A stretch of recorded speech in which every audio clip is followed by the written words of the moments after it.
For 7 seconds, NASA lost contact with the moon.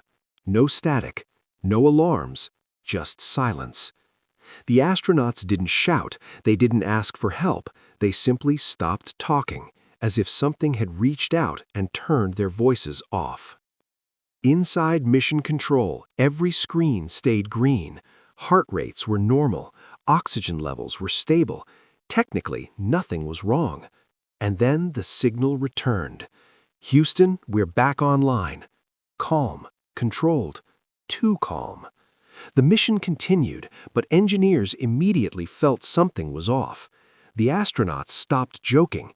Their voices became flat, almost mechanical.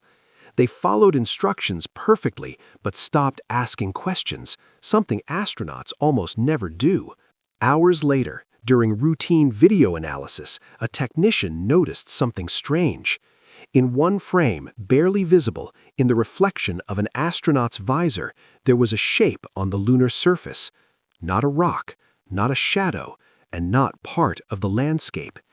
It appeared only during those exact 7 seconds of silence.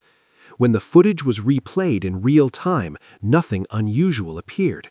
Only when slowed down and enhanced did the shape emerge, tall, vertical, and unnaturally still. NASA labeled it a visual glitch. Unofficially, the footage was locked away. As the mission continued, the astronauts began changing their planned routes. When asked why, they gave vague answers: surface instability, instrument interference. But the data didn't support their explanations. Everything on the moon was behaving normally, except them. During a private audio channel never meant to be recorded, one astronaut whispered something that sent chills through Mission Control. "It knows we're here." The transmission cut off immediately. The line was never mentioned again. After that moment, NASA imposed radio restrictions. Certain phrases were quietly removed from transcripts. Live broadcasts were delayed by several seconds for technical reasons.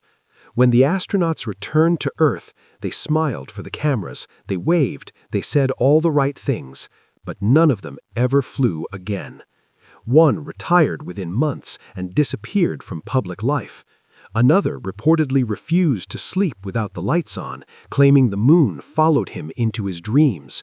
A third broke down during a private medical evaluation, repeating the same sentence over and over: "We weren't alone. We were never alone."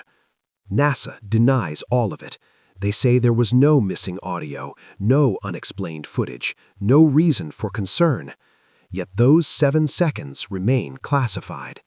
Because whatever happened on the moon wasn't a malfunction, it wasn't a hallucination, it was an encounter. And NASA decided the public was never meant to know what answered back when humanity returned to the moon.